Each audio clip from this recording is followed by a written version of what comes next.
حضرت ابو ہریرہ رضی اللہ تعالیٰ عنہ راوی ہیں، نبی پاک علیہ الصلوۃ والسلام نے ارشاد فرمایا، جس نے اس رات میں ایمان اور اخلاص کے ساتھ شب بیداری کر کے عبادت کی تو اللہ تعالیٰ اس کے سابقہ صغیرہ گناہوں کو بخش دیتا ہے۔ کبیرہ گناہ جو ہوتے ہیں نا وہ توبہ سے معاف ہوتے ہیں، ہم انشاءاللہ توبہ بھی کریں گے، لیکن سارے پچھلے صغیرہ گناہ کس کے معاف ہوتے ہیں؟ جو اس رات شب بیداری کرے اور عبادت میں اس رات کو گزارے۔ حضرت انس بن مالک رضی اللہ تعالیٰ سے روایت ہے، اور یہ ابن ماجہ کی حدیث ہے، کہ رمضان کا مہینہ آیا تو پیارے آقا علیہ الصلوۃ والسلام نے ارشاد فرمایا، بے شک تمہارے پاس ایک مہینہ آیا ہے اور اس میں ایک ایسی رات ہے جو 1000 مہینوں سے بہتر ہے، جو شخص اس رات سے محروم ہو گیا وہ تمام نیکیوں سے محروم رہا، جو اس رات سے محروم رہ گیا وہ تمام نیکیوں سے محروم رہا، اور محروم وہی رہے گا جس کی قسمت میں محرومی ہے۔ تو ہم نے ان 5 راتوں کو ٹارگٹ پہ رکھنا ہے، ان راتوں میں کوئی اور کام نہیں ہونا چاہیے، بس اللہ کی رضا والے کام ہو، عبادت ہو، جتنا ہو سکے عبادت ہو، کوئی گناہ والی بات نہ ہو۔ لہٰذا ہر مسلمان کو چاہیے کہ وہ رات عبادت میں گزارے اور استغفار میں گزارے۔ بی بی عائشہ صدیقہ رضی اللہ تعالی عنہا فرماتی ہیں، میں نے نبی پاک علیہ الصلوۃ والسلام سے عرض کی کہ اگر حضور مجھے معلوم ہو جائے کہ لیلۃ القدر کون سی رات ہے تو پھر میں کیا پڑھوں؟ تو میرے آقا علیہ الصلوۃ والسلام نے لیلۃ القدر کا ایک وظیفہ عطا فرمایا۔ میرے آقا فرماتے ہیں، پڑھو اللہم انک عفو کریم تحب العفو فاعف عنی۔ اے اللہ، ذرا ترجمہ سنیں اس کا، یہ اتنی ٹچی دعا ہے، اگر اس کو دل کی گہرائیوں سے پڑھیں نا تو آپ کی کیفیت بن جاتی ہے، آپ کی آنکھوں میں آنسو آ جاتے ہیں۔ اللہم انک عفو، اللہ تو معاف کرنے والا ہے، تحب العفو، اللہ تو معافی کو پسند کرتا ہے، فاعف عنی، اے اللہ مجھے بھی معاف کر دے۔ پہلے اللہ کو اس کی شان کریمی کا ذکر کر کے عرض کیا جا رہا ہے، اے اللہ تو معاف کرنے والا، اللہم انک عفو کریم تحب العفو، اے اللہ معافی کو تو پسند بھی کرتا ہے، میں بھی تو تیرا سائل ہوں، میں بھی تو گناہ گار ہوں، پھر مجھے بھی تو معاف کر دے، فاعف عنی۔ آئیے مل کر اس دعا کو 5 راتوں میں کثرت سے پڑھنا ہے، اپنے گناہوں کو یاد کر کے سر جھکا کر شرمندگی کے ساتھ پڑھ لیں۔ اللہم انک عفو کریم تحب العفو فاعف عنی، اللہم انک عفو کریم تحب العفو فاعف عنی، اللہم انک عفو کریم تحب العفو فاعف عنی۔ اے میرے میٹھے اسلامی بھائیوں، یہ رات تبدیل ہوتی رہتی ہے، اس رات کے بارے میں بڑے اقوال ہیں، اکثر بڑے علماء کا یہ بھی قول ہے کہ 27ویں شب جو ہے وہ شب قدر ہوتی ہے، کچھ علماء فرماتے ہیں کہ یہ رات بدلتی رہتی ہے۔ بہرحال ہمیں ان 5 راتوں میں خوب عبادت کرنی ہے، اور اس کے بارے میں اللہ تبارک و تعالیٰ نے اس رات کو پوشیدہ کیوں رکھا ہے، جس طرح دیگر اشیاء کو اللہ کریم نے پوشیدہ رکھا ہے۔ مثلا اللہ تعالیٰ نے اپنی رضا کو اطاعتوں میں پوشیدہ رکھا ہے، ہمیں نہیں پتہ کون سی نیکی سے رب راضی ہو جائے گا، اس لیے کیا کہا جاتا ہے، چھوٹی نیکی کو بھی نہیں چھوڑنا ہے۔ کبھی آپ نے سنا ہوگا نا کہ کسی نے کتے کو پانی پلایا، اس کی بخشش کر دی گئی، راستے سے کانٹا ہٹا دیا، اس کی بخشش کر دی گئی۔ تو چھوٹی نیکی بھی نہیں چھوڑنی ہے، کیونکہ اللہ پاک نے اپنی رضا کو اطاعتوں میں چھپا کر رکھا ہے۔ ہم نہیں جانتے کس عمل سے اللہ راضی ہو جائے، وہ نقطہ نواز ہے، تو بندہ ہر نیکی کرتا جائے، کیا معلوم اس سے میرا رب راضی ہو جائے۔ بالکل اسی طرح اللہ تبارک و تعالیٰ نے اپنے غضب کو گناہوں میں چھپا رکھا ہے، ہم نہیں جانتے کون سا گناہ اللہ کے غضب کی باعث بن جائے۔ بعض اوقات ہمیں لگتا ہے چھوٹا سا گناہ ہے اور وہی رب کی ناراضی کا باعث بن جاتا ہے، تو بندہ اپنے آپ کو گناہوں سے بچاتا رہے۔ اسی طرح اللہ نے اپنے اولیاء کو اپنے بندوں میں چھپا کے رکھا ہے، ہمیں نہیں پتا کون اللہ کا ولی ہے۔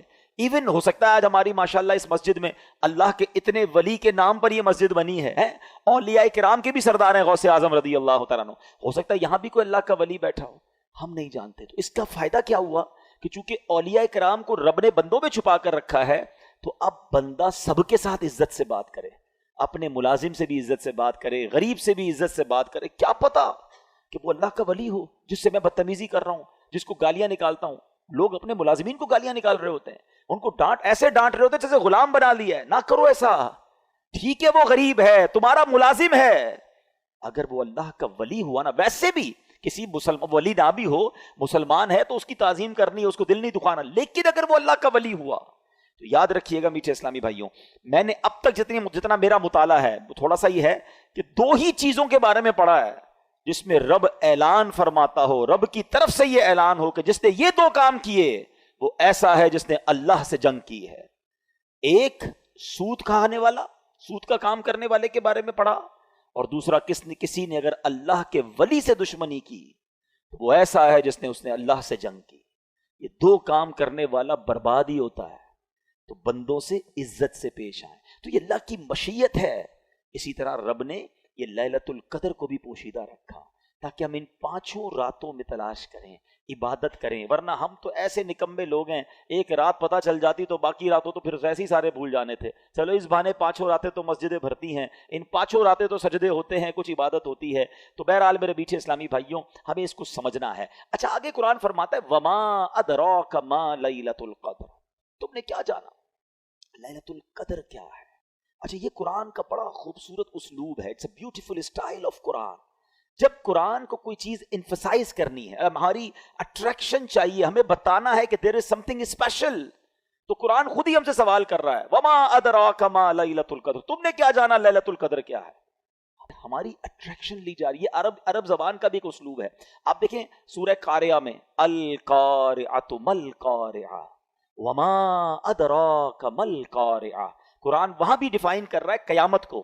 تو اب سوال کیا جا رہا ہے کہ تم نے کیا جانا قیامت کیا ہے، قارعہ کیا ہے، پھر فوراً اس کے بعد قرآن اس کو ڈیفائن کرتا ہے کہ وہ دن کیسا ہوگا۔ یہاں بھی قرآن نے یہ اسلوب اختیار کیا، اللہ کا کلام کہہ رہا ہے وما ادراک ما لیلۃ القدر، تم نے کیا جانا لیلۃ القدر کیا ہے؟ پھر آگے خود قرآن بتا رہا ہے لیلۃ القدر خیر من الف شہر، یہ رات 1000 مہینوں سے بہتر رات ہے۔ اب 1000 مہینوں کا مطلب کیا ہوا؟ 83 years and 4 months، اپروکسیمیٹلی 83.5 سال۔ یہ سوال ذہن میں آ سکتا ہے کہ قرآن نے 100 سال نہیں کہا، 150 سال نہیں کہا، 1000 مہینوں کی کیلکولیشن کہاں سے آئی؟ سبحان اللہ۔ اس کے پیچھے بہت سارے شان نزول علماء نے بیان کیے۔ ایک شان نزول یہ ہے کہ نبی پاک علیہ الصلوۃ والسلام نے بنی اسرائیل کے ایک بہت عظیم بزرگ کا واقعہ صحابہ کرام کو سنایا۔ ان کا نام تھا حضرت شمعون رضی اللہ تعالیٰ۔ واقعہ کیا تھا؟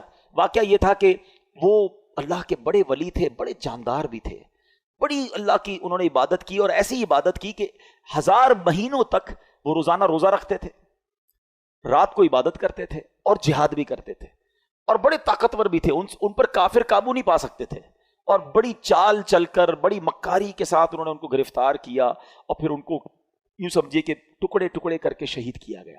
بڑا ظلم بھی ہوا ان کے اوپر، پھر جنہوں نے ان کو شہید کیا ان پر عذاب بھی نازل ہو گیا۔ بڑا طویل واقعہ ہے، میں اس کو شارٹ کر کے بیان کیا میں نے۔ اچھا، اب جب یہ واقعہ نبی پاک علیہ الصلوۃ والسلام نے صحابہ کو سنایا نا، تو صحابہ کرام علیہ رضوان جو تھے ان کا مائنڈ سیٹ کمال کا تھا، ایسے کمال کے صحابہ ہیں سبحان اللہ۔ اب جب یہ واقعہ سنا، اب آپ نے بھی سنا، میں نے بھی سنا، ہمیں تو لگتا ہے کہ یار کتنے بڑے بزرگ تھے ماشاءاللہ، کتنی عبادت کی، کتنا ثواب کمایا۔ وہ فوراً اپنی نیکیوں کے بارے میں فکر مند ہو جاتے تھے، کہتے حضور یہ پہلی قوم والے تو آگے بڑھ گئے، ہماری تو عمریں ہی چھوٹی ہیں، 1000 مہینے تک تو وہ روزے رکھتے رہے، 1000 مہینے تک تو رات عبادت کرتے رہے، جہاد کرتے رہے، 1000 مہینوں کا مطلب 83.5 سال اپروکس، ہماری تو عمر 60 70 80 سال، یہ تو ہمارے پاس ٹائم ہی نہیں ملتا، اتنا ٹائم ہی نہیں ہماری لائف میں، وہ نیکیوں میں آگے بڑھ گئے۔ یہ بات بڑی کمال کی، جملہ ذرا سمجھیے گا۔ صحابہ رنجیدہ ہوئے کہ دوسری قوم، دوسری جو امتیں ہیں وہ نیکیوں میں آگے بڑھ رہی ہیں، ہم پیچھے رہ گئے۔ آج ہمارا حال یہ ہے کہ ہم یہ سوچتے ہیں کہ فلاں بنگلہ بڑا بنا لیا اس نے، ہے وہ کاروبار میں آگے بڑھ گیا، وہ پیسوں میں آگے بڑھ گیا، اس کی گاڑی اچھی ہو گئی، اس نے موبائل اچھا خرید لیا، ہم اسی ٹینشن میں رہ گئے۔ مجھے آج تک یہ بات سمجھ نہیں آتی کہ جو کسی کا گھر، کاروبار یا اس کی ویلتھ دیکھ کر ڈی مورلائز ہوتا ہے، اپنے آپ کو پیچھے فیل کرتا ہے، وہ کسی تہجد گزار کو دیکھ کر کیوں نہیں پیچھے فیل کرتا کہ یار یہ تہجد پڑھتا ہے میں نہیں پڑھتا، یہ روز قرآن پڑھتا ہے میں نہیں پڑھتا، یہ دین کا کام بھی کر رہا ہے، کاروبار بھی کر رہا ہے، میں تو صرف کاروبار کر رہا ہوں، میں تو دین کو ٹائم ہی نہیں دے رہا۔ میں اپنے آپ کو اس وقت کیوں شائع فیل نہیں کرتا، اس وقت کیوں میرے دل میں یہ بات۔ یہ صحابہ کرام کا انڈرسٹینڈنگ لیول تھا کہ جب بھی وہ کسی کو نیکیوں میں آگے بڑھتے دیکھتے وہ چاہتے ہم بھی آگے بڑھے۔ پلیز کمپٹیشن لائف میں یہ والا لاؤ کہ جو دنیا کا کمپٹیشن ہم لے آئے نا، اس میں کبھی بھی پرسکون نہیں ہو گیا. ہر شیر کا سوا شیر موجود ہے. آپ لاکھ پتی ہو جائیں گے تو کروڑ پتی نظر آئے گا، کروڑ پتی نظر آئیں گے تو ارب پتی نظر آئے گا، ارب پتی بھی بن جاؤ گے تو پھر آگے اس سے آگے والا نظر آئے گا، اور اسی ریس میں زندگی ختم ہو جائے گی. کرنا کیا ہے؟ پلیز یہ سیکھو. یہ لیلۃ القدر ملی، کتنی عظیم رات کیوں ملی؟ جب صحابہ کرام غمزدہ ہوئے تو نبی پاک کے بھی قلب اقدس پر جو ہے وہ رنج طاری ہو گیا. تو میرے آقا علیہ الصلوۃ والسلام کے جب دل پر رنج طاری ہو، یہ رب کو کب گوارا ہے؟ جبریل امین آئے کہ حضور آپ غمزدہ نہ ہو، اللہ کریم نے آپ کی امت کو ایک رات ہر سال ایسی عطا کر دی ہے جو اس رات میں عبادت کر لے گا حضرت شمعون کی ان 1000 مہینوں کی عبادت سے زیادہ ثواب کما لے گا. لیلۃ القدر خیر من الف شہر، برابر نہیں کہا قرآن نے کہ وہ رات 1000 مہینوں سے برابر ہے، نہیں، قرآن کہتا ہے 1000 مہینوں سے افضل ہے. افضل کتنا ہے وہ رب جانے، اس کی عطائیں جانے. اور یہ وہ نارمل 1000 مہینے نہیں ہیں کہ ایک بندہ 1000 مہینے زندہ رہ کر نمازیں پڑھتا رہا، اس کے برابر نہیں. یہ وہ حضرت شمعون جو 1000 مہینوں تک روزے رکھتے رہے، 1000 مہینوں تک عبادت کرتے رہے، جہاد کرتے رہے، شہادت کا مرتبہ پایا. اللہ اکبر. نبی پاک کی کرم نوازی سے، اللہ کے حبیب کی امت ہونے کی برکت سے اللہ نے ایک رات ہر سال دے دی کہ جو اس ایک رات میں عبادت کر لے حضرت شمعون کی ان 1000 مہینوں سے عبادت سے زیادہ ثواب کما لے گا. تو یہ اتنا بڑا احسان، اور یہ ہمیں کیوں ملی؟ یہ احسان مانو، احسان فراموش نہیں ہونا چاہیے. یہ سب کچھ ملا ہے نبی پاک کے صدقے. ایمان ملا ان کے صدقے، رمضان ملا ان کے صدقے، قرآن ملا ان کے صدقے. سچی بات تو یہ ہے رحمان ملا ان کے صدقے. وہ کیا ہے جو در مصطفیٰ سے ہم نے پایا نہیں ہے؟ جس کو اتنا کچھ نبی پاک کے صدقے ملا ہو، اس کی تو زندگی ان کی محبت میں گزرنی چاہیے، اس کی تو زندگی ان کا گن گاتے ہوئے گزرنی چاہیے، ان کی سنتوں پر عمل کرتے گزرنی چاہیے. تو اے میرے میٹھے اسلامی بھائیوں، اب سمجھ لو یہ کتنی بڑی رات ہے. ان بٹوین دوز 5 نائٹس کوئی ایک رات شب قدر ہے. تو ہم نے ان 5 راتوں میں کمر بستہ ہو جانا ہے. دن کو ریسٹ کیجئے گا، دن بیزی نہ گزاریں کہ رات تھک جائیں. ان 5 راتوں کو پلان کیجئے کہ ہم دن میں ریسٹ کریں، رات پوری جاگیں. جیسے یہ اجتماع ختم ہو، آپ کو کہیں گھومنے پھرنے جانے کی ضرورت نہیں. ماشاءاللہ مسجد میں بیٹھیں، گھر بھی جانا ہے تو تلاوت کریں، تھوڑی دیر بعد تسبیح لے لیں، ذکر و اذکار پڑھیں، مدنی چینل پر پروگرام چل رہے ہوں گے وہ کریں. میں نے یہاں سے ایک اور جگہ بیان کرنے چاہنا ہے، وہاں آ جائیں، لیکن کوشش کریں کہ یہ رات فضول باتوں میں نہ ہو. اچھا، اس رات ایک اور کام بھی آپ نے کرنا ہے کہ آپ 5 راتیں صدقہ کریں. بے شک کچھ بھی کریں، جس کی جتنی حیثیت، 50 روپے کرے، 100 روپے کرے، 1000 کرے، لاکھ کرے، 5 راتوں میں کچھ صدقہ ضرور کر دینا. جو رات لیلۃ القدر ہو گئی، تمہارا صدقہ لیلۃ القدر والا صدقہ ہو جائے گا. تو یہ آپ بیپاری لوگ بیٹھیں، کاروباری لوگ بیٹھیں، پلان کریں نا، ان 5 راتوں کو پلان کریں کہ وہ کون کون سی عبادت، جن کے والدین کی قبریں قریب ہیں، پاسبل ہے جانا، 5 راتیں قبرستان چلے جائیں. تو ماں باپ کی قبر پر جانا لیلۃ القدر میں جانا ہو جائے گا. تو اب آپ سوچتے جائیں کہ میں اس رات کو کیا کیا ایسا کر سکتا ہوں کہ ان 5 راتوں میں سے جو رات لیلۃ القدر ہو، انشاءاللہ میری وہ رات، وہ عبادت جو ہے وہ لیلۃ القدر میں کاؤنٹ ہو جائے. ایک بزرگ کے بارے میں آتا ہے، انہوں نے اپنی زندگی کا ایک تجربہ بیان کیا ہے. اٹس ناٹ کمپلسری، مگر یہ بھی ایکسپیرینس ہمارے سامنے آ جائے کہ وہ فرماتے ہیں، حضرت شیخ ابو الحسن شاذلی رحمۃ اللہ تعالی علیہ، وہ کیا فرماتے ہیں کہ جب کبھی اتوار یا بدھ کو پہلا روزہ ہوا تو 29ویں شب، اگر پیر کو پہلا روزہ ہوا تو 21ویں شب، اگر پہلا روزہ منگل یا جمعے کو ہوا تو 27ویں شب، اور اگر پہلا روزہ جمعرات کو ہوا تو 25ویں شب، اور اگر پہلا روزہ ہفتے کو ہوا تو میں نے 23ویں شب کو شب قدر پایا. اچھا، بہت بڑے بڑے علماء کا ماننا یہ ہے کہ 27ویں شب قدر ہے. اس میں ایک بڑا اسٹرانگ اشارہ ہے. یہ لیلۃ القدر سورت میں ہی لیلۃ القدر آیا 3 بار، ٹھیک ہے. انا انزلناہ فی لیلۃ القدر وما ادراک ما لیلۃ القدر لیلۃ القدر خیر من الف شہر. کتنی بار آیا؟ 3 بار. اچھا، لیلۃ القدر جو لفظ ہے اس میں 9 حروف ہیں، ٹھیک ہے. آپ اس کو کاؤنٹ کریں گے تو 9 حروف ہیں. 9 ملٹیپلائی بائی 3 27. تو کچھ علماء کہتے ہیں یہ اشارہ ہے کہ 27ویں رات جو ہے وہ شب قدر ہے. بہرحال یہ ساری باتیں کرنے کا مقصد یہ ہے کہ اس رات کو سمجھیے، اور ان 5 راتوں میں ہم نے انشاءاللہ عبادت کرنی ہے. اور اس رات کی کچھ علامتیں بھی بیان کی. دیکھیں نبی پاک نے کتنا بڑا احسان کیا کہ بہت ساری ہمیں نشانیاں بھی بتا دی. اس رات کے سمٹمز کیا ہیں؟ فرمایا کہ حضرت عبادہ بن صامت رضی اللہ تعالیٰ عنہ نے بارگاہ رسالت میں شب قدر کے بارے میں سوال کیا تو پیارے آقا نے فرمایا کہ شب قدر رمضان کی آخری طاق راتوں، آخری عشرے کی طاق راتوں 21 23 25 27 یا 29 میں سے تلاش کرے. اور پھر فرمایا جو اس رات کی علامتیں کیا ہیں کہ وہ مبارک کھلی ہوئی شب ہوگی، نہ زیادہ گرمی ہوگی اس رات نہ زیادہ سردی ہوگی، بلکہ یہ رات معتدل یعنی ماڈریٹ ہوگی. اس میں چاند کھلا ہوا ہوگا، شیطان کو آسمان سے ستارے نہیں مارے جاتے. کبھی کبھی آپ دیکھتے ہیں کہ اسٹار ٹوٹ رہے ہوتے ہیں نا، نظر آتے ہیں، کبھی کبھی نظر آتے ہیں، یہاں تو نہیں شہر میں، گاؤں میں نظر آتے ہیں، لیکن اس رات کو شیطان کو ستارے نہیں مارے جاتے. اور یہ بھی بتایا کہ اس رات کے بعد جو صبح آتی ہے، اس رات جو یعنی صبح جو سورج نکلتا ہے وہ بغیر شعاؤں کے طلوع ہوتا ہے، یعنی سورج ایسے نکلتا ہے جیسے 14ویں رات کا چاند ہوتا ہے. تو جو لیلۃ القدر کے بعد کی صبح ہوتی ہے اس سورج کی بھی یہ نشانی فرمائی گئی. اور بعض علماء یہ بھی فرماتے ہیں کہ اس رات جو ہے سمندر کا پانی میٹھا ہو جاتا ہے. اچھا، یہ ساری نشانیاں تو بیان ہوئی روایتوں میں، کتابوں میں، احادیث میں. ضروری نہیں کہ ہر نشانی ہم دیکھ سکیں، وہ آنکھ بھی تو چاہیے نا. آنکھ والا تیرے جوبن کا تماشا دیکھے، آنکھ والا تیرے جوبن کا تماشا دیکھے، دیدائے کور کو کیا آئے نظر کیا دیکھے. تو بہرحال یہ علامتیں بھی بیان ہوئیں. تو ہمیں انشاءاللہ، میں بھی نیت کرتا ہوں، آپ بھی نیت کریں کہ انشاءاللہ یہ 5 راتیں ہم خوب عبادت میں گزاریں گے، انشاءاللہ دعاؤں میں گزاریں گے. اب میں ٹرن کرتا ہوں اپنے ٹاپک کو ایک عظیم ہستی کی طرف، اور یہ بہت ہی کمال کی ہستی ہیں. 21 رمضان ان کا یوم شہادت ہے. شیر خدا آپ کا لقب رہا، نبی پاک کے بہت زبردست ساتھی رہے. اور سبحان اللہ، آپ کے فضائل سنتے ہیں تو ایمان تازہ ہو جاتا ہے. اللہ کریم نے کیسے فضائل سے نوازا. بچوں میں سب سے پہلے ایمان لانے والے حضرت مولا علی شیر خدا کرم اللہ تعالی وجہ الکریم ہیں. آپ کو کرم اللہ تعالی وجہ الکریم کہا جاتا ہے. ہاں، یہ بڑا کوشچن آتا ہوگا ذہن میں کہ سارے صحابہ کو رضی اللہ تعالی عنہ کہا جاتا ہے اور مولا علی کو کرم اللہ تعالی وجہ الکریم کیوں کہا جاتا ہے؟ کرم اللہ تعالی وجہ الکریم کا مطلب یہ ہے اللہ پاک آپ کے چہرے کی وجاہت کو، آپ کے چہرے کے فیض کو اور بڑھائے. اور اللہ نے بڑھایا. وجہ یہ ہے کہ آپ کے سر مبارک نے کبھی کسی بت کے آگے سجدہ نہیں کیا. اور اس کی بڑی وجہ کیا ہوئی کہ آپ ابھی چھوٹے ہی تھے تو نبی پاک علیہ الصلوۃ والسلام کے کزن ہیں، چچا زاد بھائی ہیں.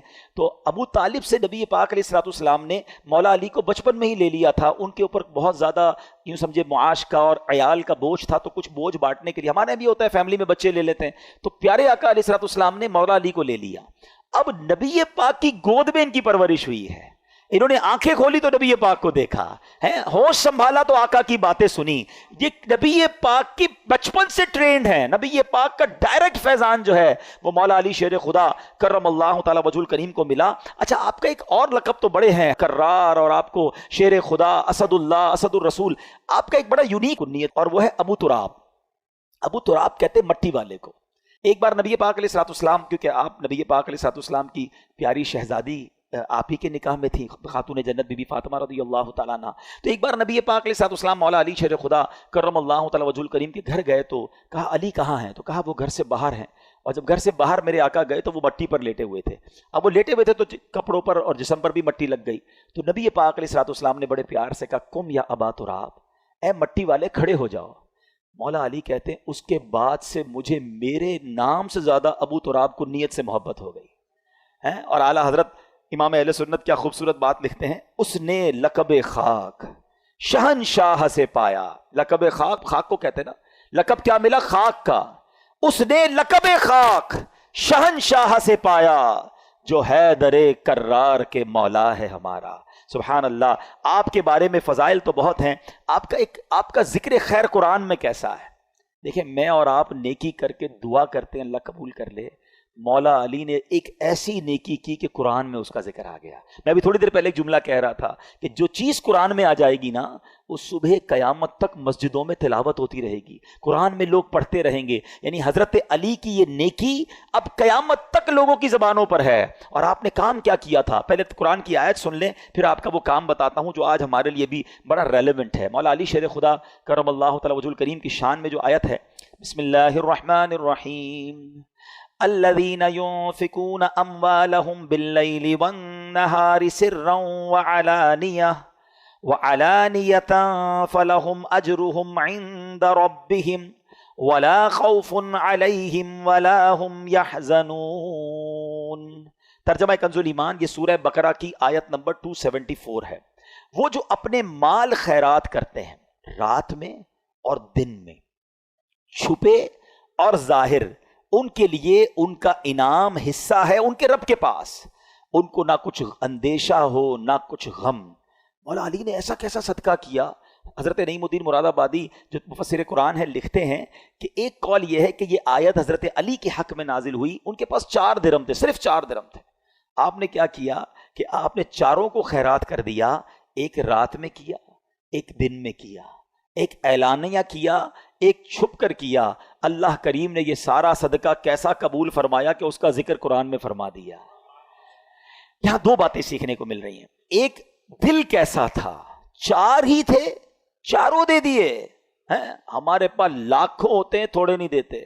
2.5% ہی تو زکوٰۃ ہے نا، وہی لوگوں کو بھاری پڑ رہی ہے، وہی کیلکولیشن میں گھبرا رہے ہوتے ہیں یار یہ بھی بچ جائے زکوٰۃ سے، یہ بھی نکال دو، کسی طرح اس کی بھی نہ دینی پڑے۔ اچھا پچھلے سال دی تھی دوبارہ دینی پڑے گی؟ سوال بھی ایسے کرتے کہ سمجھ نہیں آ رہا کیا چاہ رہا ہے بھائی۔ حضرت وہ پچھلے سال دے دی تھی، سونا وہی ہے تو دوبارہ دے دیں۔ ارے بھائی ہر سال گزرنے کے بعد 2.5% آپ نے دینا ہے۔ بات ہم کرتے ہیں کہ ہم پنجتن کے غلام ہیں، بات ہم کرتے ہیں ہم صحابہ کے جناب چاہنے والے ہیں۔ دیکھو یہ تھے صحابہ کہ جو ہوتا تھا وہ دے دیتے تھے، اور کیا انداز تھا کہ چھپ کر بھی دے رہے ہیں، صبح بھی دے رہے ہیں کہ یار کوئی تو ادا اللہ کو پسند آ جائے، رات بھی دے رہے ہیں۔ تو سبحان اللہ، یہاں ایک اور بات سیکھنے کو مل رہی ہے کہ صدقہ دیں یا نیکی کریں، اس کے پیچھے ریزن ایک ہو کہ اللہ کی رضا ہو، اخلاص ہو۔ لوگوں کو دکھانے کے لیے نہ مال خرچ کریں نہ عبادت کریں۔ یہاں بڑا برا حال ہے۔ پلیز شیطان کے اس وار کو آج ہم سارے سمجھ لیں، وہ کبھی نہیں چاہے گا ہم نیکی کریں۔ آج ہم یہاں اجتماع میں آئے نا، ہم یہ بیٹھے ہیں، شیطان کو بہت برا لگ رہا ہے، اب وہ پلان کر رہا ہوگا یار اس کی رات برباد کیسے کریں۔ تو اب ہم بھی تو شیطان کی باتوں میں آ جاتے ہیں۔ اب باہر نکل کے کہیں گے یار ماشاءاللہ آج رات تو بڑا مزہ آیا، میں تو پہلے سے ہی چلا گیا تھا، صلاۃ التسبیح بھی پڑھی، اس کے بعد بیان بھی سنا، ذکر بھی ہوا، دعا میں تو میرے بڑے آنسو بھی بہے ہیں۔ بھائی اب آپ اپنی بری کارکردگی کیوں کسی کو دینا چاہتے ہیں؟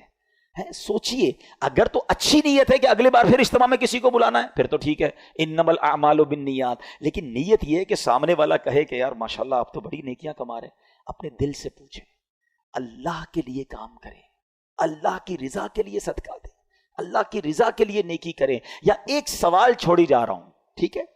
پہلے تو اخلاص کی ایک تعریف علماء نے بیان کی، بہت ساری تعریفیں ہیں، اس میں سے ایک تعریف علماء نے یہ بیان کی کہ اخلاص یہ ہے کہ جس طرح تم اپنے گناہوں کو چھپاتے ہو اس طرح اپنی نیکیوں کو چھپاؤ۔ اب بتائیے، میں اور آپ چاہتے ہیں ہمارے گناہ کسی کو پتہ چل جائے؟ ہمیں سے کوئی نہیں چاہتا۔ نیکیاں پتہ نہ چلیں تو ٹینشن شروع ہو جاتی ہے، یار کوئی تو طریقہ ہوگا جس سے پتہ چل جائے کہ میں نے اس بار کتنی زکوٰۃ دی ہے، تو کتنی روزے رکھے، تو کتنے تراویحاں پڑھی، تو اور کتنی تلاوت کی۔ کیوں کرتے ہیں ایسا؟ اپنے دل سے پوچھیں۔ یہی شیطان مردود چاہتا ہے کہ ہماری نیکیاں ڈسٹرائے ہو جائیں اور ہم اس کی واروں میں آ جاتے ہیں۔ مولا علی شیر خدا کرم اللہ تعالی وجہ الکریم کا یہ ذکر خیر ہمیں بتا رہا ہے کہ اللہ کی رضا کے لیے عمل ہو۔ آپ تو اللہ کی رضا کے لیے کیسا کام کرتے تھے؟ ایک بار ایک غزوے میں کسی سے لڑائی ہو رہی تو آپ اس کافر کے سینے پہ چڑھ گئے، اس کافر نے کیا کیا؟ آپ کے چہرے پہ تھوک دیا۔ دشمن خدا نیچے ہے، ہاتھ میں تلوار ہے، اور مولا علی جیسی شخصیت ہے، کتنی شجاعت والے ہیں، اور چہرے پہ تھوک دیا اس ظالم نے۔ آپ ہٹ گئے، آپ نے اسے چھوڑ دیا۔ کہتا ہے اے علی یہ کیا؟ میں تمہارے نیچے تھا، ہاتھ میں تلوار تھی، اور میں تمہارا دشمن ہوں، اور میں نے اور تمہارے لیے ایک برا عمل کیا، چہرے پہ تھوک دیا۔ میں تم سے پہلے جو لڑ رہا تھا وہ اللہ کے لیے لڑ رہا تھا، جب تم نے میرے چہرے پر تھوکا تو میرا نفس بھی شامل ہو گیا، میرے دل کا غصہ بھی شامل ہو گیا۔ اب اگر میں تجھے قتل کرتا تو شاید وہ اللہ کے لیے نہ ہوتا۔ یہ اخلاص دیکھ کر وہ غیر مسلم کلمہ پڑھ کر مسلمان ہو گیا کہ یہ اسلام اور یہ مسلمان ہے جو ہر عمل اللہ کے لیے کرتے ہیں۔ مگر ہم شاید اب ایسے ہو گئے کہ شاید کوئی عمل اللہ کے لیے نہیں کرتے، ہر کام میں دنیا کا مفاد ہے، دنیا کی واہ واہ ہے۔ میں ایک سوال چھوڑ کر اپنا بیان اب ختم کرتا ہوں کہ ایک سوال اپنے آپ سے ضرور کیجئے گا کہ میرے پاس، آپ کے پاس ایسی کتنی نیکیاں ہیں جو فقط میں جانوں اور میرا رب جانے؟ یہ سوال ضرور کیجئے گا، شاید پھر شرم آنے لگے گی کہ یار جو نیکیاں میں نے اکیلے میں بھی کی تھی نا، کسی کو نہیں پتا تھا، وہ بھی کوئی نہ کوئی بہانہ کر کے, کوئی نہ کوئی راستہ ڈھونڈ کے. میں نے بتایا ضرور کسی کو, نہ کریں ایسا. اللہ کریم تربت مولا علی پر کروڑوں رحمتوں کی بارش نازل فرمائے اور ان کے صدقے ہماری مغفرت فرمائے. جہاں میں نے چیریٹی کی بات کی, اللہ کی راہ میں خرچ کرنے کی بات کی, سب سے پہلے اپنے حقدار غریب رشتہ داروں کو آپ نے دیکھنا ہے, اور اس کے بعد عاشقان رسول کی ایک عظیم و شان مدنی تحریک دعوت اسلامی. یہ تحفہ بھی تو دعوت اسلامی نے دیا ہے نا. اس علاقے میں ہمارا ارمان تھا کہ مسجد بنے, اور ایسا ہی کام دعوت اسلامی ساری دنیا میں کر رہی ہے الحمدللہ. سال کی 600 سے زیادہ مسجدیں بنانے والی, 5200 سے زیادہ مدرسے چلانے والی, 3.25 لاکھ بچوں کو بغیر فیس کے قرآن پاک اور درس نظامی کروانے والی, 92,000 سے زیادہ حافظ قرآن بنا دینے والی, ہزاروں اسلامی بھائی اور اسلامی بہنوں کو عالم اور عالمہ کورس کمپلیٹ کروا دینے والی, 39,000 سے زیادہ تھیلیسیمیا کے مریضوں کو بلڈ مہیا کرنے والی, پورے پاکستان کی سڑکوں پر پلانٹس لگا کر, پودے لگا کر اس کو درخت بنانے والی, اور ہمارے لاکھوں مسلمانوں تک راشن اور کیش پہنچانے والی, مدنی چینل چلا کر ہمارے گھر میں پہنچ کر سنتیں اور علم دین پہنچانے والی, اور کڈز مدنی چینل کے ذریعے ہمارے بچے ان کو سنتوں کی طرف لانے والی آرگنائزیشن ہماری دعوت اسلامی ہے. تو کیوں نہ اتنے بڑے اس کاروان کا ہم بھی حصہ بنے. تو اپنے صدقات, اپنی زکوٰۃ, اپنے فطرے کے اندر بھی اپنی دعوت اسلامی کو ضرور یاد رکھیں. فطرہ بھی آپ نے سب نے دینا ہے اور بہترین دینا ہے, یہ یاد کر لیجئے. جس کو اللہ نے نوازا ہے, اللہ نے نوازا ہے, تو احادیث میں 4 قسم کا فطرہ بیان ہوا, اور اس میں کشمش کا, جو کا, کھجور کا اور گندم کا. جب دینے کی باری آئے تو اچھے دل کے ساتھ دیں. روزانہ افطار میں اجوا کھجور کھانی ہے اور فطرہ گندم کا دینا ہے, یہ تو بات ٹھیک نہیں ہے نا. اللہ نے جب اجوا دی ہے, اللہ نے بہترین کھانے دیے, تو یہ بھی شکر کا انداز ہے کہ یا اللہ تو نے مجھے بہترین رکھا, میں تیری راہ میں خرچ بھی بہترین کروں گا. ایک بار پھر جو ہمیں دعا نبی پاک کی حدیث سے سیکھنے کو ملی, 3 بار مل کر پڑھیں گے. اللہم انک عفو کریم تحب العفو فاعف عن. اللہم انک عفو کریم تحب العفو فاعف عن. اللہم انک عفو کریم تحب العفو فاعف عن. اے ڈوبتوں کو بچانے والے, اے بے قصوں کی دستگیری کرنے والے, اے گناہگاروں کی بخشش فرمانے والے مولا, تیرے گناہگار بندے تیرے دربار میں ہاتھ اٹھائے حاضر ہیں. ہماری حتمی مغفرت کر دے, ہمارے صغیرہ گناہ بھی معاف کر دے, ہمارے کبیرہ گناہ بھی معاف کر دے, ہمارے چھپ کر کیے ہوئے گناہ بھی معاف فرما, ہمارے اعلانیہ گناہ بھی معاف. اللہ اگر تو نے ہمیں معاف نہ کیا ہم کدھر جائیں گے؟ تیرے سوا کون ہے جس کے دربار میں ہم مغفرت طلب کریں؟ اگر بڑی رات بھی تیرے گھر میں بیٹھ کر نہ بخشے گئے تو پھر کدھر جائیں گے مولا؟ ہم تیرے بندے ہیں اے اللہ, تیرے نافرمان ضرور ہیں مگر تیرے باغی نہیں ہے مولا. تجھی کو اپنا رب مانتے ہیں, تیرے حبیب علیہ السلام کے امتی ہیں, ان سے محبت کرتے ہیں. اے رب کریم بس آج ہم پر نگاہ رحمت فرما دے. اگر تو نے ہم سب کو جنت میں داخل کر دیا, تیری جنت میں کوئی جگہ کم نہیں پڑے گی, تیرا کچھ نہیں جائے گا, ہمارا بیڑا پار ہو جائے گا. اے اللہ بس آج ہماری حتمی مغفرت فرما دے, ہم سے صدا کے لیے راضی ہو جا, جنت الفردوس ہمارا مقدر کر دے. اے رب کریم ہمارے ماں باپ کو بھی بخش دے. اللہم ارحمہما کما ربیانی صغیرا.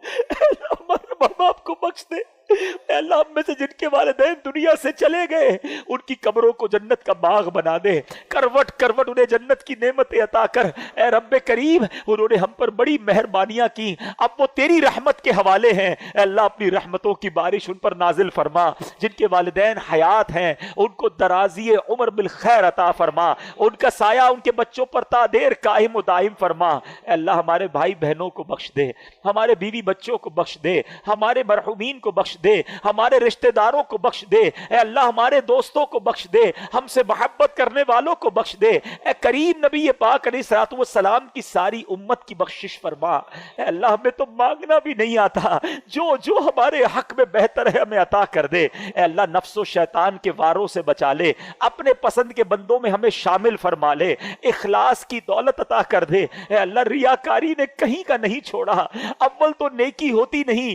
ہو جائے تو سنبھلتی نہیں. نہیں اے اللہ ہم بڑے ناکارہ ہو گئے، ہمارے دل و دماغ کو پاکیزہ کر دے، ہمیں اخلاص کی دولت عطا کر دے، دکھلاوے اور بناوٹ سے بچا لے، اپنے مخلص بندوں میں شامل فرما لے، سجدوں کی لذت عطا فرما، تلاوت کا ذوق عطا فرما۔ اے اللہ جو تو نے رمضان میں نیکیوں کا ذوق دیا ہے، ایسا کرم کر دے کہ ہم سارا سال نمازیں پڑھنے والے بن جائیں، مسجدیں سارا سال آباد رہے۔ اے اللہ نفس و شیطان کے واروں سے محفوظ فرما، ہم سب کو فقط رزق حلال عطا فرما، رزق حرام سے ہم سب کو محفوظ فرما، ہم سب کے رزق حلال میں برکت ڈال دے۔ اے اللہ جو بے اولاد ہیں انہیں نیک اور صالح اولاد دے دے۔ اے اللہ جو اولاد والے ہیں ان کی اولادوں کو، ان کے والدین کی آنکھوں کا نور بنا دے، ہمارے بچوں کو ہمارے لیے صدقہ جاریہ بنا دے، ہماری مغفرت کا ذریعہ بنا دے۔ اے اللہ جو بچوں اور بچیوں کے دکھ میں ہیں، اے اللہ ان کے وہ دکھ دور کر دے، بچوں کا سکھ عطا کر دے۔ اے کریم ہاتھ اٹھے ہیں، تو نام بھی جانتا ہے سب کے، کام بھی جانتا ہے، بڑی امید سے تیرے بندے ہاتھ اٹھائے حاضر ہے کہ رحمان کے دربار میں آئے، کریم کے دربار میں بھکاری آئے ہیں۔ اے اللہ کبھی کبھی ہمیں اپنی مشکل بہت بڑی لگتی ہے کہ یہ کیسے حل ہوگی، یہ مسئلہ کیسے سالو ہوگا۔ اے اللہ تیرا ہی قرآن میں فرمان ہے ان اللہ علی کل شیء قدیر۔ اے اللہ ہمیں اپنی قدرت کا نظارہ دکھا، ہماری مشکل آسان کر دے، ہماری پریشانی دور کر دے، ہمارے دکھوں کو خوشیوں میں بدل دے، راہیں کھول دے، مشکلیں آسان کر دے۔ کسی کا حق کسی نے دبا لیا تو خیر سے اس کا حق مل جائے۔ اے اللہ ظالموں کے ظلم سے بچا، حاسدوں کے حسد سے بچا، بد نظروں کی بد نظری سے بچا، شیطان کے شر سے بچا، جادو ٹونے آسیب سے بچا، زمینی اور آسمانی بلاؤں سے بچا، زلزلوں طوفانوں اور وائرسوں سے بچا۔ اے کریم بس اپنے پسندیدہ بندوں میں شامل کر لے۔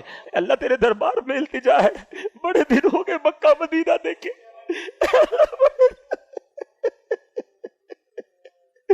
کریم مولا جلدی مکہ دکھا دے، جلدی کعبہ دکھا دے، تیرے حبیب کا روضہ دکھا دے۔ اے اللہ اسی سال ہمیں حج کی سعادت عطا فرما، بار بار سال میں کئی بار نبی پاک کے روضے کی حاضری ہمارا مقدر فرما دے، اور جب ہمارا وقت آخر ہو ہمیں ایمان اور عافیت کے ساتھ میٹھے مدینے میں موت عطا فرما، جنت البقیع میں مدفن عطا فرما، جنت الفردوس میں پیارے آقا کا پڑوس نصیب فرما۔ اے اللہ ہماری دعوت اسلامی کو ترقی عطا فرما، قبلہ امیر اہل سنت، تمام علماء اور مشائخ اہل سنت اور ہمارے والدین کا سایہ ہمارے سروں پر تا دیر قائم و دائم فرما۔ اے کریم اس مسجد کو شاد و آباد فرما، جن لوگوں نے اس میں تعاون کیا اے اللہ سب کو جنت میں اعلیٰ محل عطا فرما، جو دعوت اسلامی کے ساتھ تعاون کرتے ہیں اے اللہ ان کو دنیا اور آخرت کی برکتیں عطا فرما، اور ہمیں بھی اتنی بڑی عاشقان رسول کی تحریک کا دست و بازو بننے کی توفیق عطا فرما۔ اس مسجد کے امام صاحب کو اے اللہ اور درازی عمر بالخیر عطا فرما، ان کی آواز میں علم میں اور برکتیں عطا فرما۔ اے رب کریم ہم جو مانگ سکے وہ بھی دے دے، جو نہیں مانگ سکے ہمارے حق میں بہتر ہو وہ بھی عطا فرما۔ مٹی نہ ہو برباد پس مرگ الہی، جب خاک اڑے میری مدینے کی ہوا ہو، جب خاک اڑے میری مدینے کی ہوا ہو۔ ببرکۃ ان اللہ وملائکتہ یصلون علی النبی یا ایھا الذین آمنوا صلوا علیہ وسلموا تسلیما، صلی اللہ علی النبی الامی وآلہ صلی اللہ علیہ وسلم، صلاۃ و سلام علیک یا سیدی یا رسول اللہ۔ جب دمیں واپسی ہو یا اللہ، سامنے ہو روضہ رسول اللہ، اور لب پہ ہو لا الہ الا اللہ محمد رسول